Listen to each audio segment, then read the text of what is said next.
Hey everyone, my name is Alvin from Onemoreweektogo, and welcome back to another trip report. I'm currently at Montreal Airport's Maple Leaf Lounge in the International Terminal, and in a few hours I will be hopping on board a flight over to Istanbul on board Turkish Airlines in their A350 in the business class cabin. This was my first time flying out of Montreal on an international flight, so naturally it was my first time at the Air Canada International Maple Leaf Lounge there. The lounge looks beautiful and distinctly Canadian with the wood slat wall decor and the earthy tones mixed with grey.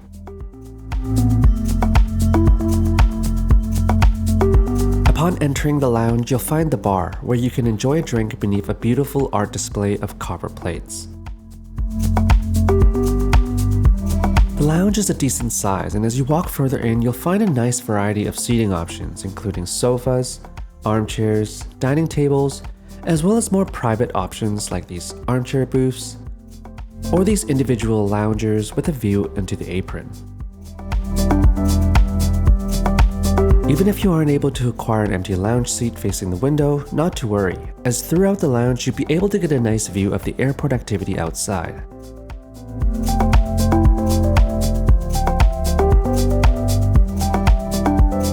Should you wish to eat, the lounge offers a buffet spread of some cold dishes, as well as some hot dishes that were reheated and served by an attendant, such as the smoked meat sandwich, a local specialty of Quebec. Overall, it was a pleasant environment to spend a few hours in while waiting to board my flight to Istanbul.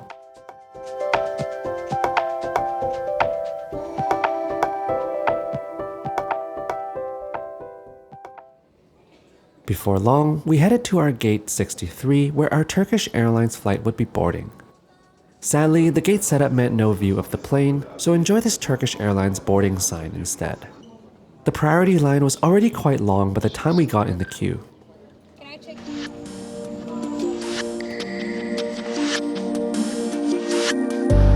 Here we are at seat 6A, a window seat in the Turkish Airlines A350 business class cabin.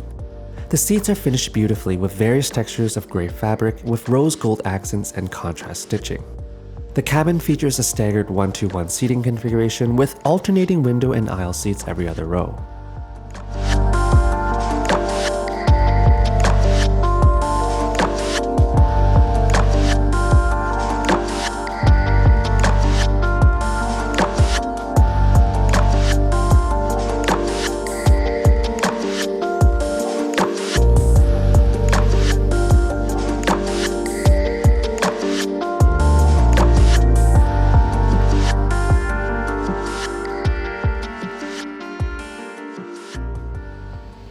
Shortly after getting settled in, I was served a homemade lemon mint pre-departure drink.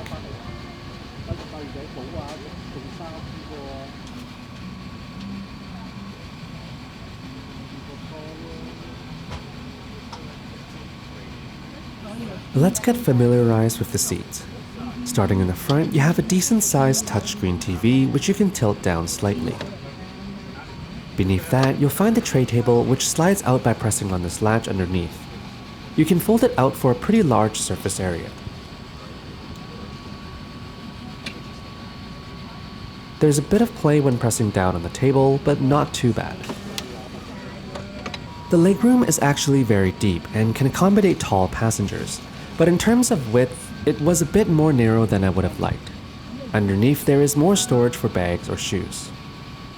Slippers are provided on this flight. Let me change into them later. A blanket is also provided in this packaging. Near the bottom of the seat, you'll find the literature pocket where you'll find the A350 safety card and a sickness bag. Here is the side table with some decent surface area. At the back is a lockable compartment containing the noise-cancelling headphones and the universal power outlet. By the way, here is the amenity kit provided by Hackett. We'll take a closer look at it later.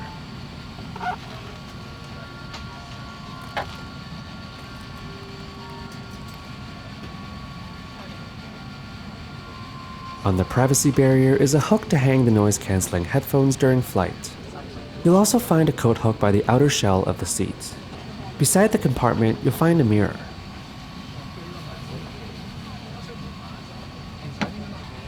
Along the edge of the side table is the headphone jack, light controls, and seat controls.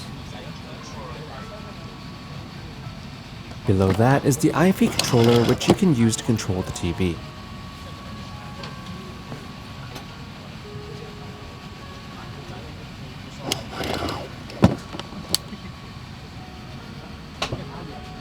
On the seat itself, you'll find a small pillow for lumbar support. You also have the extra shoulder strap, which you are required to use during takeoff and landing. The two armrests can be stowed to give you more space when sleeping. I didn't realize it at the time, but the armrest by the side table doesn't stow properly unless you're in the lie flat mode.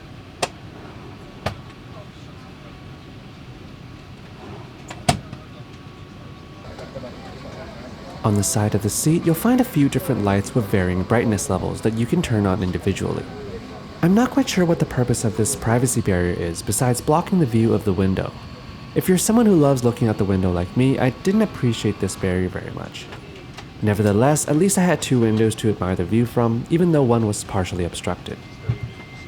Montreal Istanbul flight with flight number TK36. I'm Captain Alper Zamola, and today with our captains Ahmet Nurettin Gökmen and Emel Orman, we have planned our flight to Istanbul at an altitude of 39,000 feet. Duration of flight hours will be approximately 8 hours and 45 minutes.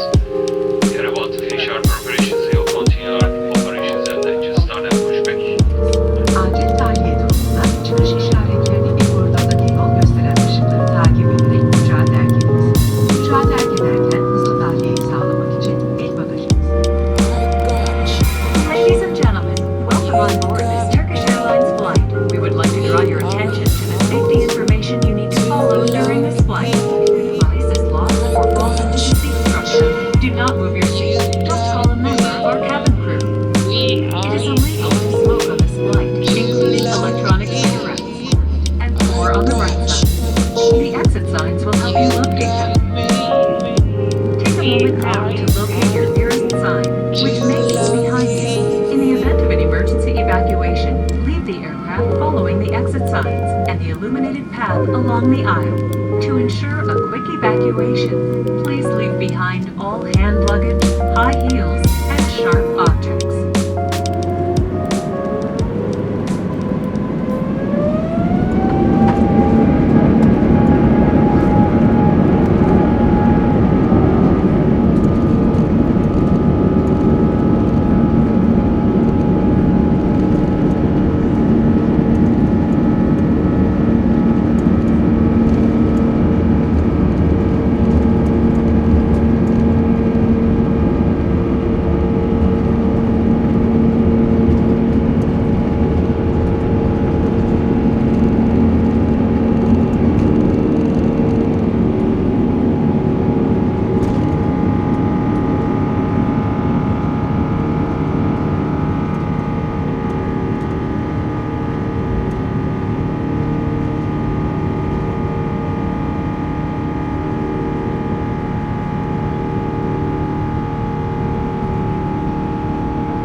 While we wait for the meal service to get started, let's check out the amenities provided. Here are the slippers. They're actually quite good quality and comfortable. I even decided to keep them after the flight to use at the hotel. Here's the light blanket that we saw earlier during the seat tour. It's quite soft, but the fabric can get a bit staticky over time. Different doesn't mean anything bad. The noise-canceling headphones are provided by Denon. The amenity kit is provided by Hackett and comes in this green fabric pouch with leather accents. The contents include Cureness body lotion, facial mist and lip balm, service stickers, earplugs, an eye mask, and socks. 1 GB of free Wi-Fi is available for all business class passengers. The cabin mood lighting was very relaxing while I enjoyed the seat and amenities, patiently waiting for the start of the meal service. The crew actually came around to set up our seats with the mattress pad and bedding, even before the meal service. I guess they wanted to make sure we were able to sleep right away after eating. Our flight to Istanbul will take just under 9 hours, departing from Montreal, flying east over the Atlantic, over Ireland, the UK, the Netherlands, Germany, down through Eastern Europe, and into Turkey, traveling over 7,700 kilometers. The entertainment system was very intuitive to use and responsive. There was a great selection of movies and TV shows for the 9-hour flight.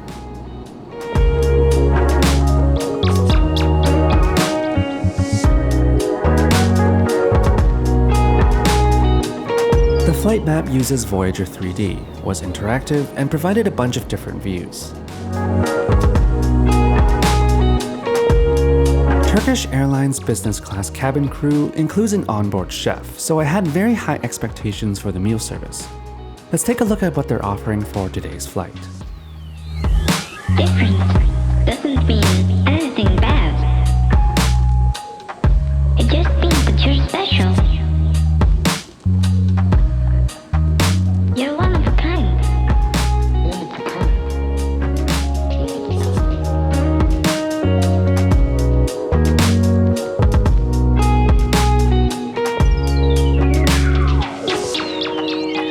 Different doesn't mean anything bad. It just means that you're special. You're one of a kind.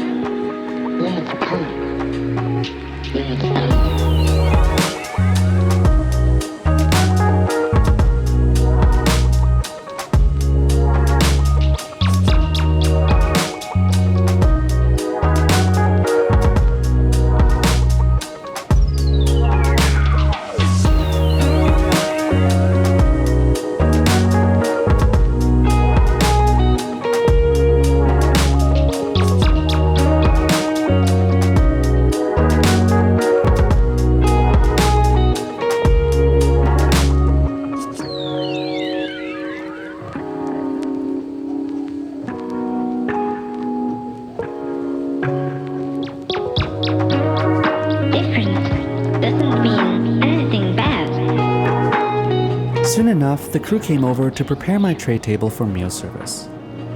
I started off with a tray of nuts and the homemade lemonade.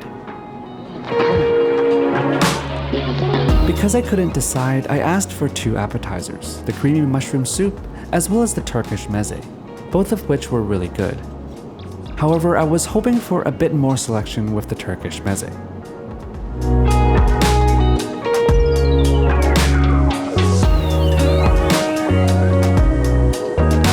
Bread was served on the side along with butter and olive oil. The chili flakes, I assume, was reserved for the main course. These small salt and pepper shakers are so cute. They resemble the traditional Ottoman-style mosque towers that you see all over Turkey. For my main, I had the beef brochette with pappardelle zucchini roll, ratatouille, and herb jus. The taste was good, but the beef brochette was a little chewy.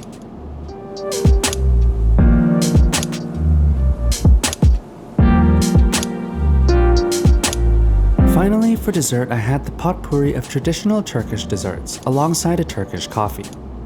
The sweets went perfectly with the strong, flavorful coffee. I made the embarrassing mistake of asking for milk with the coffee. Apparently, you shouldn't use milk with Turkish coffee. You drink it black. Overall, the food was quite good, but the service felt a tad rushed at times. I felt like they kept checking if I was done with the appetizer and tried taking it away to be able to serve me the main course. After the meal, I took a visit to the lavatories. It wasn't the largest in size, but I liked the lighting on the mirror and the wooden trays for the molten brown amenities.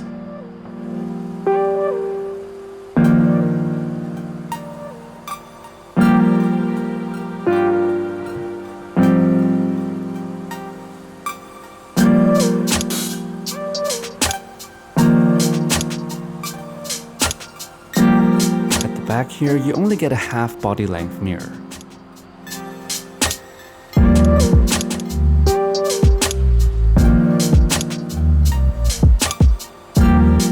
Once back in my seat, I was ready to get some rest. Since the seat was already set up with the mattress pad, I could immediately put it into the bed mode.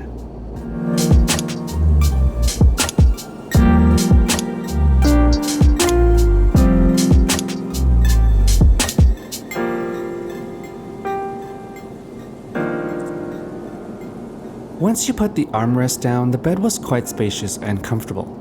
However, the narrow legroom restricted the lower body movement a bit. Nevertheless, I was able to get a solid few hours of much needed rest.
After enjoying a beautiful sunrise, it was time for the arrival meal.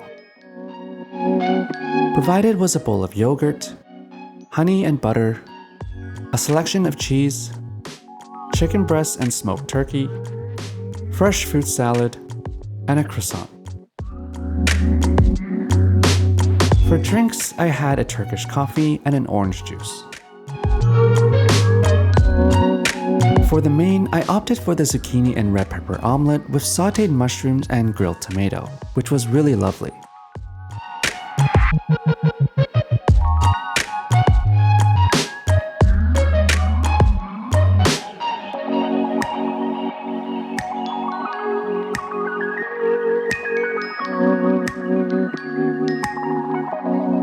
Not too long after the meal service, we started our descent into Istanbul.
Overall, the Turkish Airlines A350 flight was enjoyable, but I felt there was some room for improvement.